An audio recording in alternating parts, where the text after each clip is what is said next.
Welcome, everybody. I'm Barbara Morrison, and I am the founder of Time to Write. We do a number of things around town here, a number of writing-related things, and I'm happy to have worked on this project with Arlene Disler and Andy Burrows and Tony Ortner. We also had help from Jim Brisson, who came up with the beautiful design for our poems, and Michael Bosworth also helped with the organizing this reading. So I'm going to introduce Arlene to you first. She's going to say a few words to you. As all of you probably know, Arlene Disler is a poet and co-founder of Write Action. She recently had a leading role in the creation of Print Town and Poems Around Town, of course. Take it away, Arlene. Unmute yourself.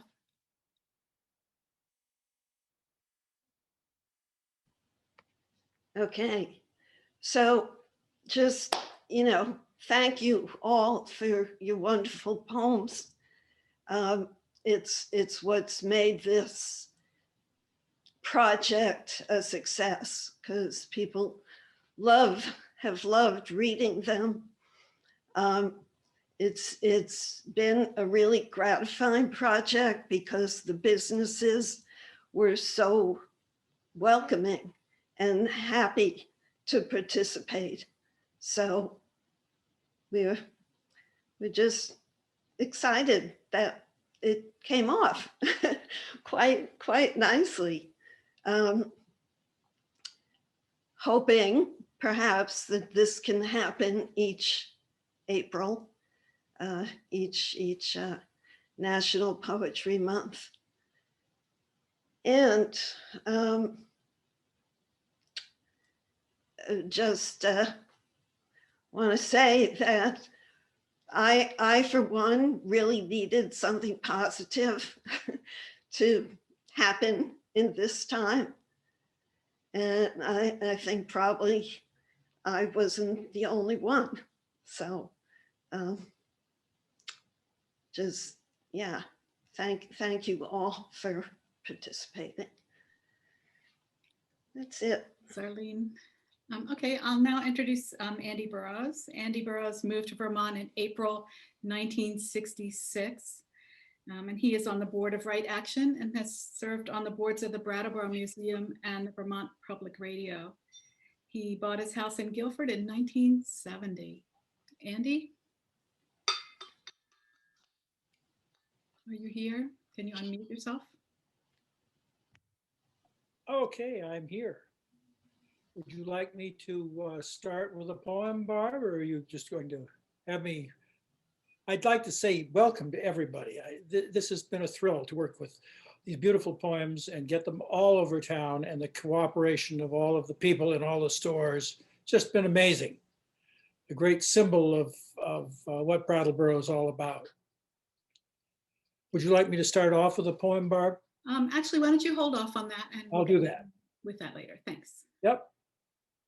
Okay, and then Tony Ortner is Vice President of Write Action and has had 26 books published by small presses. Tony, you want to unmute and say hi?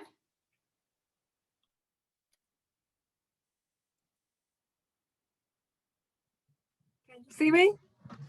There you are. Hi, I just want to thank everyone for your participation. It's been an honor to support you in this project and to walk around to the shop owners and get the poems up on the windows. And it's really been an honor. Thank you. And I look forward very much to hearing your work and hope we can get a book together also. Thanks again. Great. Thanks, Tony. Okay, so our first poet tonight is Candace R Curran, who has written Playing in Rex. She's the founder and organizer of collaborative word and image exhibitions and first prize Write Action recipient. She resides in Shelburne Falls, Massachusetts. Candace? Thank you to all the organizers of Poems.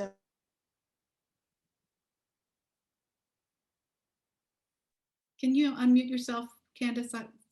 Something happened there. Here we go. I want to thank all the organizers of Poems Around Town and to the listening audience. And thank you to 118 Elliott and Bede Nix for hosting my poems. The poem is titled, She Tells Her Case Manager on the Phone. She tells her case manager on the phone. His hands were like a noose. Said he didn't want to hurt her, but he'd had it up to here. And if she could just learn to keep her damn mouth shut, stay out of the way, and oh no, she will not be filing anything. Sure as hell, she doesn't need any more trouble than the trouble she's got. But her escape bag is, well, it's missing. And how far she goes, he says, is how safe she and the kids are, so they stay put. But never bend lower, could use a little something. Oh, shit, never mind, she talks too much like he says, and he takes off anyway, but a prescription or something. While upstairs, the homeschooled case manager's daughter hides the hand sanitizer under her pillow, washes raw hands, ringing fear about dying, or her mother, who is downstairs on the phone trying to work, type reports, be her good mother who is not dying. She church steeples her hands, praying tomorrow they can ride bikes. Wonderful, thank you. Next up is Tim Mayo. Tim Mayo's recent collection, Notes to the Mental Hospital Timekeeper from Kelsey Books, won honorable mention in the 2020 Eric Hoffer Book Awards. Tim?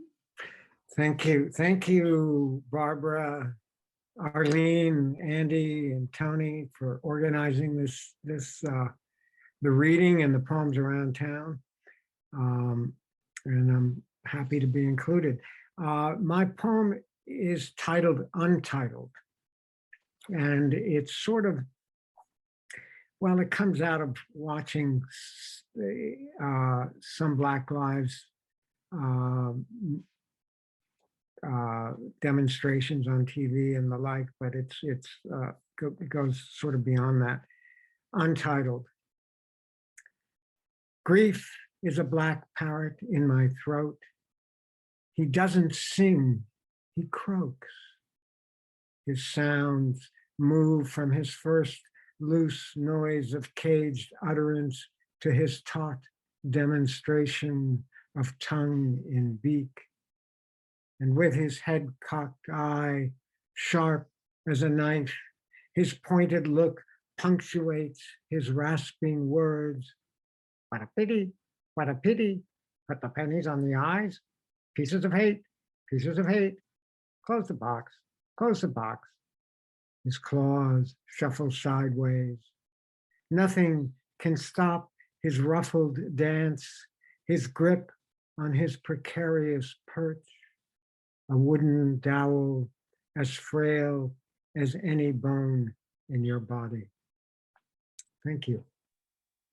Thank you, Tim. Next up is Elaine Reardon. Elaine is a poet and herbalist with 2 chapbooks. The Heart is a Nursery for Hope and Look Behind You, about her family's journey from immigration to assimilation. Elaine? Thank you. And again, thank you to the folks who have all these gorgeous poems and windows all around town. And we found a way during this time of isolation to cooperate and share and do something beautiful together. My poem is Crow.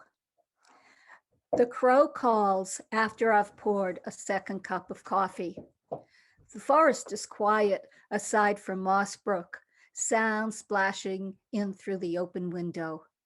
Wood frogs left eggs in the pond last night, then went quiet this morning. That crow was the only bird calling today. No one answered its cry. Have corvids socially isolated too? Spring is quieter this year, aside from those wood frogs who know how to have a good time. Right before dusk, they begin to carouse. I almost hear Billy Strayhorn at the piano and see trays with canapes and cocktails passed around the small vernal pool where passion runs fast and loose, just past the garden. So thank you. Thank you. Next up is Stephen Minkin. Stephen Minkin writes nonfiction, fiction, and poetry, and he was a founder of Right Action. Stephen? Am I good? Yeah, can you hear me? First again, I call it the usual suspects. I want to thank the usual suspects for what they've done, and now Barbara as well for putting this together on this opportunity to share with the community and to hear and see the work of other poets. This poem was written on April 1st, 2020, about 6 weeks into the pandemic and a time of heightened political concern as well. It's called Preserved in Ash. The day Wantasticate erupted, it covered Brattleboro in ash so deep. 1,000 years later, everything about the material world we lived in was preserved. That is, the pots, pans, chairs, and tables kind of stuff. In house after house, people were buried in front of computers and giant TVs. 1,000 years ago, screens froze on Fox, CNN, and MSNBC. When it was clear the end was near, at the time of the massive explosion and greatest fear, we perished separate and alone, having forgotten how to touch. Thank you, Steve. Next up is Susan Jeffs. Susan Jeffs' poems are published nationally and locally. She runs workshops exploring poetry and the sacred, and her recent poetry book is titled Breathing Lessons. Susan, you want to unmute yourself? Okay, hello everybody. This is a poem I wrote last fall, actually, kind of in between pandemic heights, I guess, and wrote it in Middlebury. Even now, the lion sculpture, the one in the park made of so many old metal washers, shines as best it can in the subdued light. The water rushing over the falls sounds its deep chords, playing off the wind in the maple and linden trees, and we find the one spot of sun. Even now, with this cool autumn falling, we'll walk by the river and we'll keep walking past houses and fields, past statues standing or fallen, through streets and over bridges. Below them, the merging of so many colors, red, brown, yellow, and auburn in cool, swirling waters.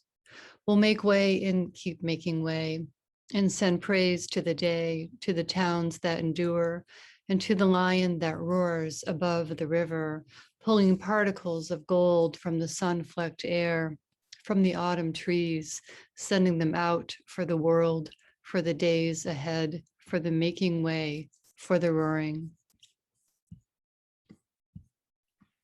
Thank you, Susan. You're welcome.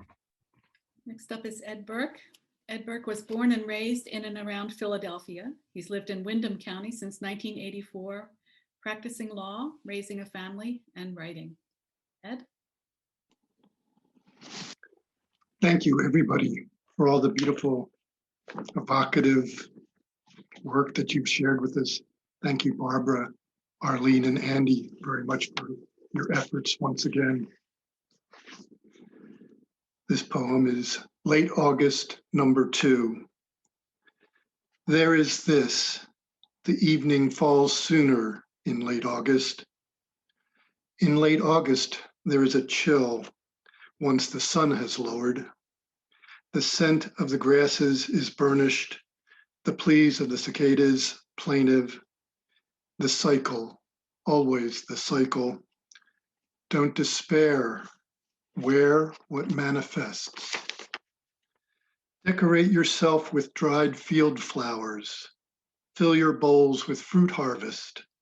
Celebrate the steamed corn. Face the afternoon sun, its warmth not yet sparse. Kiss me, August. Thank you. Thank you, Ed. Next up is Marilyn Mazur. I hope I'm pronouncing that right. Marilyn Mazur is a retired lawyer, outdoor enthusiast, and eager poet who feels blessed to have a home in Vermont where nature is a boundless muse. Thank you. It's thrilling to be reading with such wonderful poets. I wrote this last summer in the middle of the lockdown. Hammock. Blue, white, yellow striped, upside down rainbow, cord hooked between trees whose leafy arms splay an arced blue sky. Inverted shelter, butterfly cocooned. You invite reading, mountain viewing, lullabies, and yesterday's milk and cookies. You swing like a sail, kite in the wind, spin 360s. My mood, hammocks between tranquil and depths lower than the ground you cover. Rocking like a newborn, I ignore the nearby cemetery, close my eyes, and pretend that we are past today. Thank you, Marilyn. Next up is Nicole Kramer. Nicole Kramer lives in Guilford, Vermont. His poems have appeared in Modern Haiku, Bottle Rockets, Frog Pond, 7 Days, among others, and in the anthologies Window Seats and Birch Song. Michael? Hi, I too want to thank everybody, and particularly a nod to Barbara, who apparently has been sort of taking the lead in getting this reading to happen. So I also want to thank Super Fresh Cafe, of which one of piece set of 5 haiku mine are published or hosted there. But the piece I'm going to read tonight is called A Blessing, which is hosted at the Shoe Tree. Ideally, this might serve as a reminder that maybe these days actually are coming back again. A blessing. The front door closes, and through the cool of the house, my wife brings the warm burst of the small tomato, sweeter than the sun it lay in moments ago, with the soft grate of the seeds dissolving in the liquid ripe acidity of my tongue, the crush of the pulp, of the song of the body on this August day. Thank you. Thank you, Nicole. Next up is Lorna Chariton. Lorna Chariton, raised in Western Canada, traveled in Europe, India, and Asia. Settling in Bennington, she bicycles, kayaks, swims, gardens, volunteers in church and community. My husband and I each year seem to plant things too early when this weather is beautiful, and then when we get caught by weather turning bad. All of us have had more surprises in 2020. My poem is called Pansies in the Pandemic. We planted them too early. A late winter storm covered them. Small lumps under snow that melted in changeable May, leaving stems and petals bedraggled. Weeks later, new blossoms growing everywhere. A floral prayer that our bedraggled country, stormed over by virus and racism, grief bursting out of silent rage, fevers on fire in violent riots, may emerge and bloom again. Thank you. Thank you, Lorna. Next up is Nancy Olson. Nancy A. Olson lives and writes in Putney, Vermont. She has studied with Anne Gengarelli at the Poetry Studio. And correct me if I pronounced her name wrong. Nancy? That was correct. Gengarelli, that was right. Thank you to everyone. My poem has an epigraph from a poem by Alberto Rios. His poem is called When Giving is All We Have. And the line that I have borrowed is, I gave you what I had to give. The gift. I gave you what I had to give, Alberto Rios, which wasn't much, but it was all I had. a trembling fledgling from my cupped hands to yours. As you held it, the trembling ceased. Its eyes grew bright. It looked around and began to wonder how to fly. Thank you. Thank you, Nancy. Next up is Michael Fleming. Michael Fleming lives and works in Brattleboro, and he loves to share his poems. Mike edited Print Town, the recently published history of Brattleboro. Mike, you want to unmute yourself?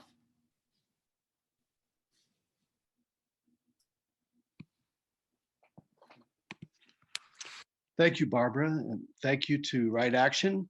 It's nice to see some familiar Print Town faces. This poem is called Getting Cold. So, singing is now forbidden. It was the thing we loved best in the before times, but now we're in this alone. Who doesn't want to dance again? Is it a crime to make a little whoopee, make some noise, make music in the midst of solitude? We never knew how much we'd miss our voices. The act of shaking hands, sharing food, touching one another. The months unfold without rhythm, without sequence, a fever dream of silence flowing like a herd of deer over a fence. It's getting cold. We didn't want this. We couldn't believe it at first when it still was just a word. Thank you. Thank you, Michael. Next up is Terry Hoffman. Terry Hoffman's newest volume of poetry, Rubies in the Mud, illustrates life in all its vibrancy. She is also a painter of 5 by 40-foot mixed media scrolls. Terry, you want to unmute yourself? Yes. Oh, thank you so much, Barbara, Arlene, Tony, Andy, and for all of our beautiful and powerful communal song. Return. Return to the root of your soul, from Rumi. How will we return from this devastation? What deep forest wisdom will guide us back from the dead? How will we sing the memories of those lost in the burnt lilac dust, the solitude of ash? Who are we if we do not return, walking freely with compassion and kindness? If we do not return to the root of our souls, shattering the twilight's sheltered songs. Thank you. Thank you, Terry. Thank you. Next up is Partridge Boswell. Partridge Boswell's poems appear in Poetry, Gettysburg Review, American Poetry Review, Poetry Ireland Review, etc. Co-founder of Bookstock Literary Festival, he troubadours with the poetry music group Las Lorcas. Partridge? Good evening. It's wonderful to be with you all this evening and to hear you. And thanks, Barbara, and to all the volunteers who make poetry around town happen. This poem begins with an epigraph, a news headline that appeared in a lot of places back in February. This particular one comes from Reuters. A British teenager is slowly emerging from a coma nearly a year after being hit by a car, and he has no knowledge of the coronavirus pandemic. Aphasia. That you can't talk yet, can only blink and smile, yes and no, both for perhaps. Makes perfect sense. You'll find words later, or not, to correct journalists and historians' attempts. For now, what can be said? The shit hit the fan, the car, the child. The world collided with itself for a while. We were comatose, then woke, tidied up the mess and moved on. Your disbelieving eyes widen as if to say, sea shanties? Really? We told you the water was rough. You'll just have to trust us. Overnight, a winding cabooseless train arrived and left. It's all the same and for the best. What's this world coming to, if not change, for good or ill, a keelless rudder against the waves? You wake at noon to afterthought, massed family milling about the bed, sensation returning to your limbs. One day soon, sun will glance the dewy pitch of your face, and a word like joy will come fluttering out. Just wait. No need to force it. The unthinkable takes time to process, and the clocks are still broken. Truth is, you didn't miss much, if anything. Another year at home, glued to your phone, arguing over whose turn it is to take out the trash. Some things are hardly worth forgetting. Take it slow. Let your body and mind get acquainted like new and ancient friends who come in from the cold, sit down for tea, and gaze out the window at something long lost and familiar to them both. A buried sled, or a mitten orphaned from its string. A name, perhaps, emerging through the melting snow. Thank you, Margaret. Thank you. Next up is Peggy Altkolt. Peggy Altkolt worked as a teacher and as a physical therapist. She found her way back to writing after retiring. She now lives in Brattleboro. Peggy, did I pronounce your name correctly? Yes, you did. Thank you. And it's so good to have some little rectangles of faces to attach to the rectangles of poems in the windows. I've been writing in a workshop with Jan Fraser for several years. And I wrote this probably a couple of months ago in one of those. Soundtrack. What tune, unbidden, nests, becomes the soundtrack of your day? A jingle thief setting a cadence of its own, or a rumble that might fill a cathedral, perhaps a running bass line matching your steps, or a core-shaking beat paired, systole, diastole, the rhythm of a captured heart. Thank you, Peggy. Thank you. Michael Bosworth is up next. Michael Bosworth's poetry explores his family roots as well as their intersection with the history of Native American displacement and of psychiatric institutions. Michael?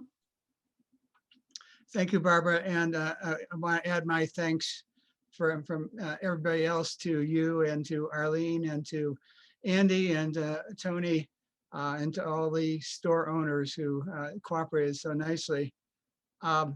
This particular poem is still in the window at Edward James across from Sam's. It is not specifically about the pandemic, although it is about my two grandfathers, neither of whom I have ever known. So I thought the theme was kind of appropriate. So this is called Conjectural Grandfathers. Both grandfathers swiftly took leave more than 10 years before I arrived. One of them yearned to go far from home. The other would clearly have opted to wait had circumstance given him the chance. I knew neither, conjecture at most.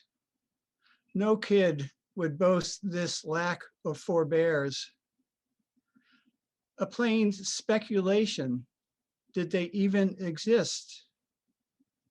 This dearth would lead to me feeling ill until I as well would choose to leave home. What are connections to which I can hold? Did Lewis play town ball? Did William turn spools?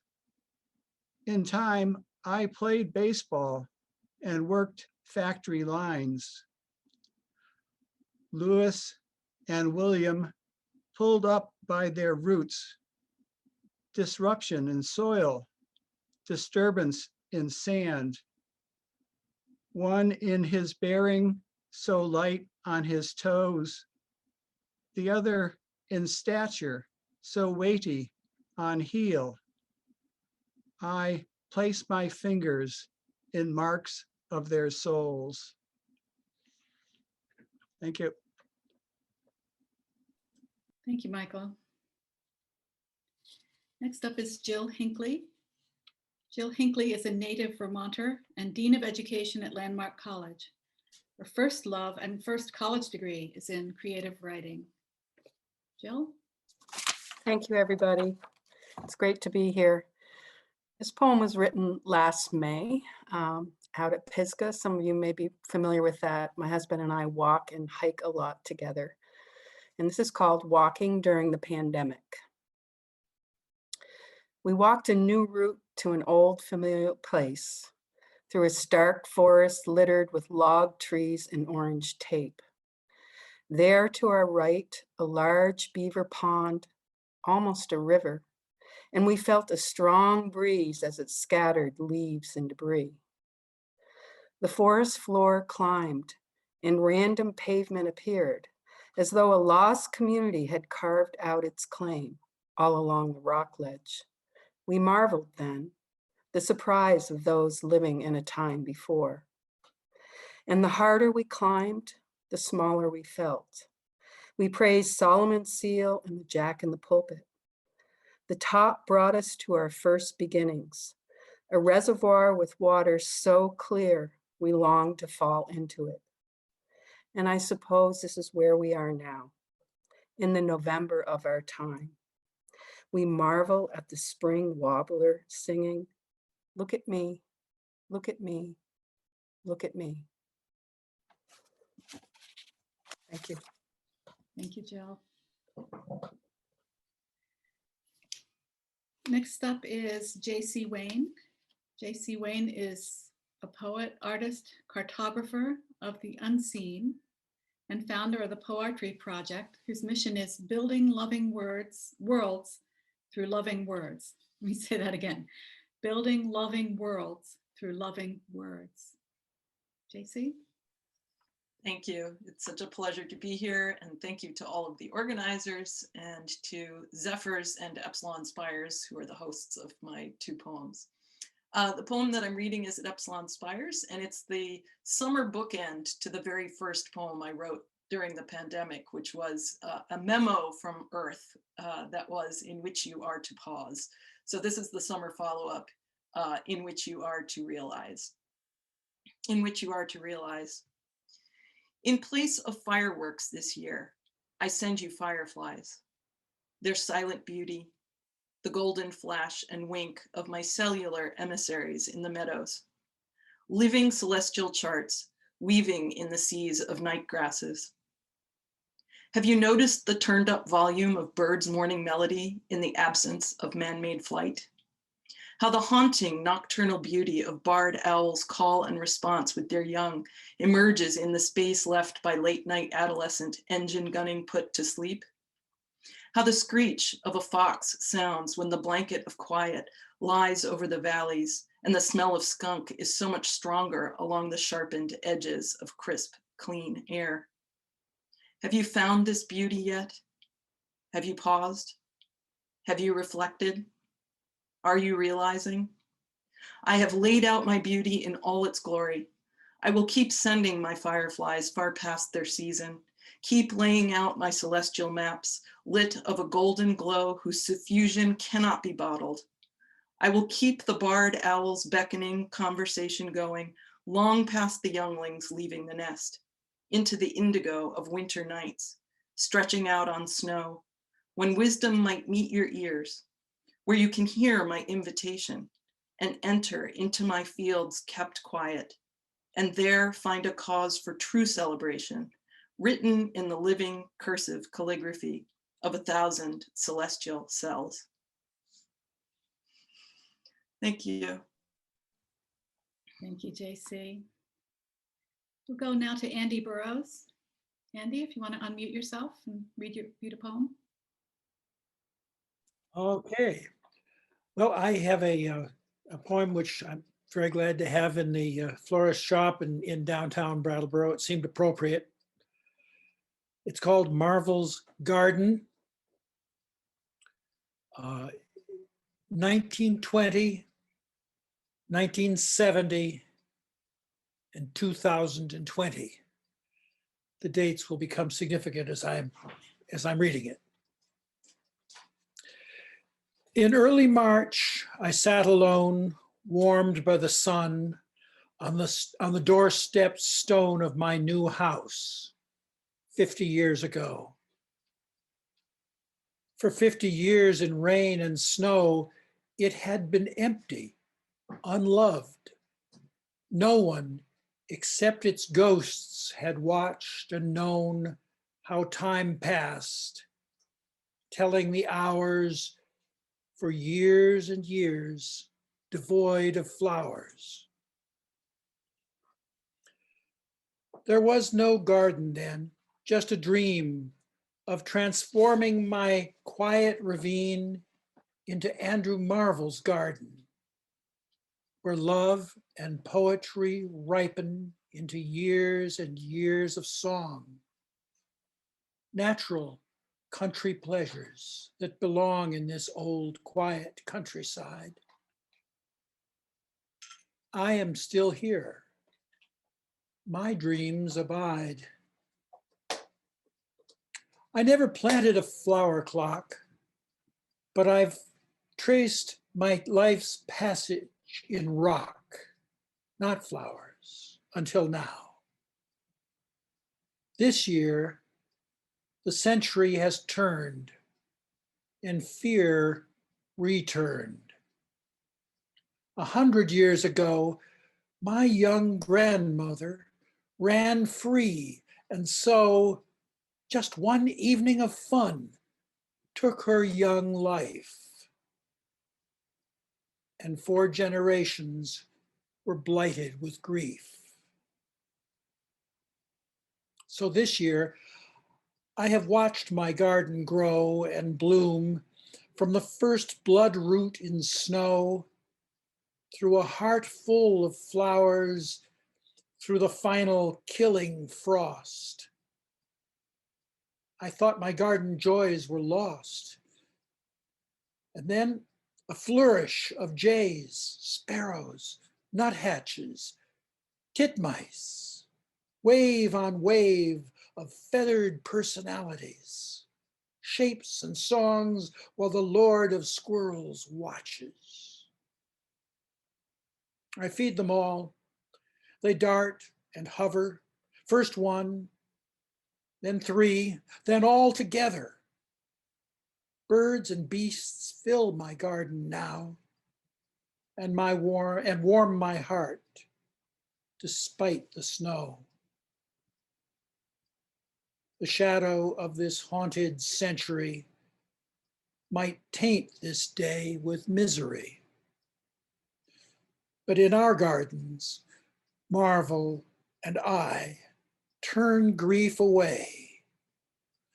Our spirits fly. Thank you, Andy. Thank you. We'll turn to Tony Ortner.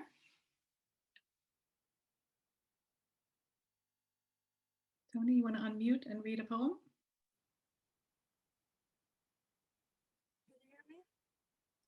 Oh, I can only barely hear you. Can you unmute yourself? Yeah. There you go. Hi, Barbara. I want to give everyone else time. I wasn't planning on reading tonight.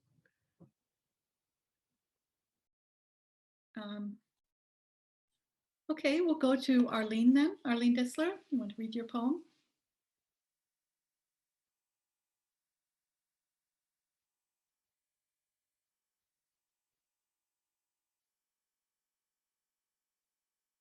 Arlene, if you're still here, do you want to unmute?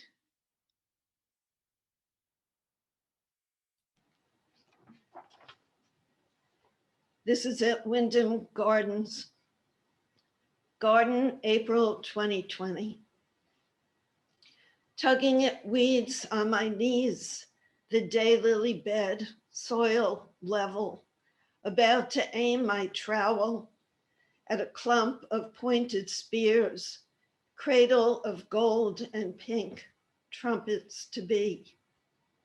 A toad camoed to the hilt, wearing a knobby tilth of dark ochre, leaped into sight. Oh, I exhaled, then admiring words flowed at the fellow, now still as a clay garden figure. Grateful my trowel had missed him, grateful for this life at my feet.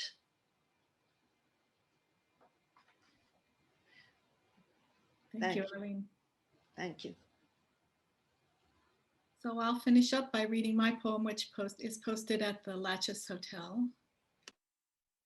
I tweet out a haiku every Sunday that uses the words that I've been mulling over during the week. So it turned into kind of a journal of the year. So these are 4 haiku from early winter. Emptied garden, new layers in place. My own heart.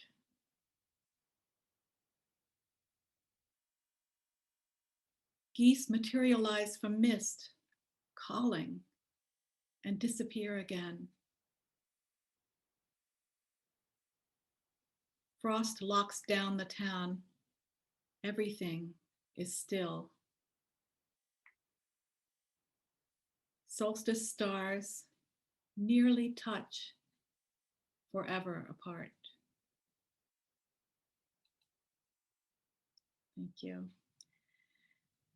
And thank you to all of you, all of the poets who, it's so wonderful to see your faces and hear your voices and to hear your words. As Arlene said, they've been a great comfort to me as well as others. And look for the booklet that we hope we'll be able to publish. And Arlene, the recording of this reading will be posted on the Brattleboro Literary Festival YouTube channel. Elaine, do you have any closing words? I just wonder if anybody has comments or questions.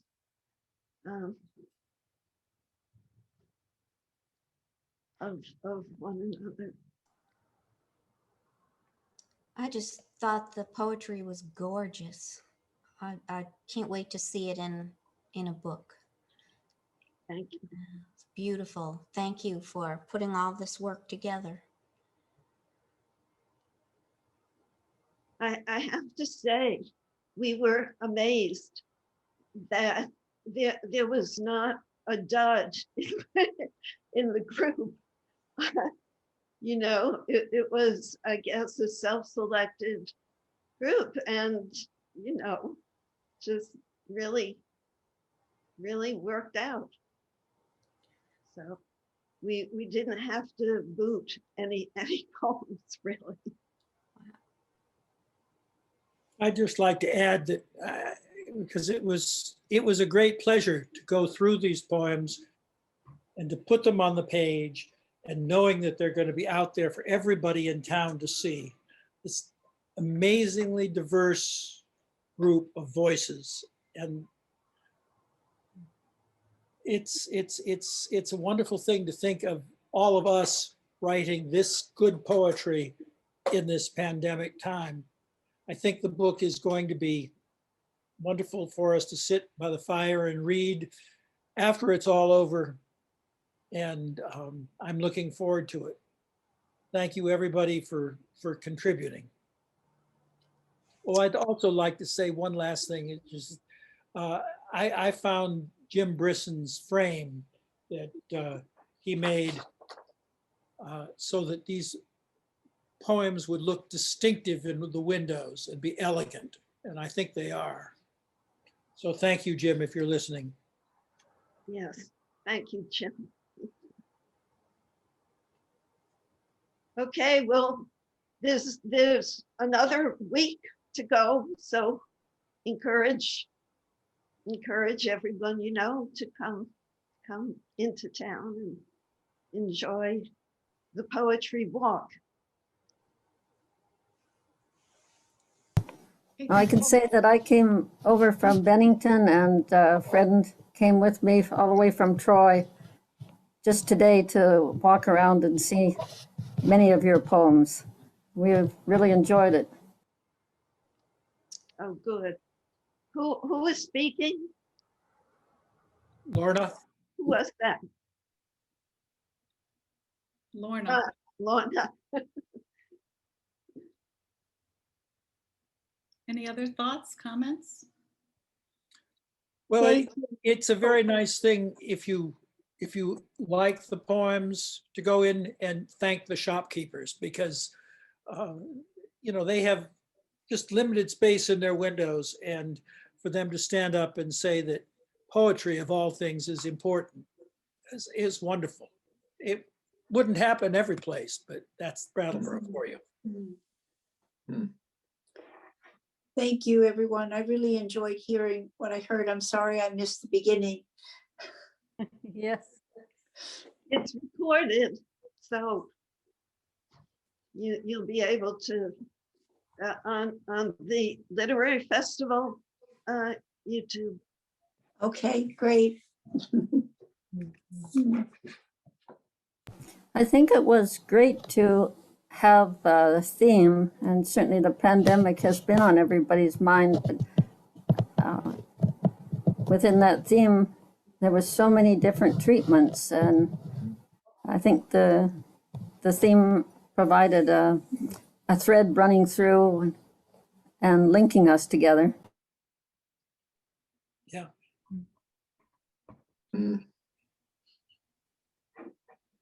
You know, in coming years, in coming April Poetry Month, it might not have the same weight to do this as this year with coming out of pandemic, but we do hope we can do this again.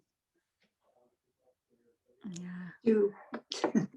Yeah, I've never seen so many daffodils this year as well.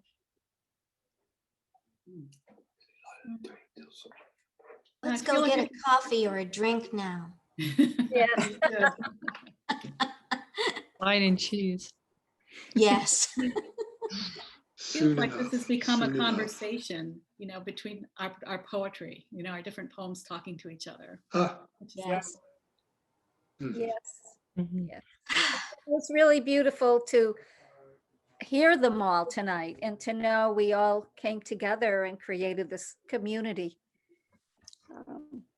Well, I'm going to get the link to the recorded poems and send them to friends and put it on Facebook and places, because I have done that a few times and I get a lot of responses from people from all over the country who are just so pleased to hear a town speaking out like this, and the wonderful voices.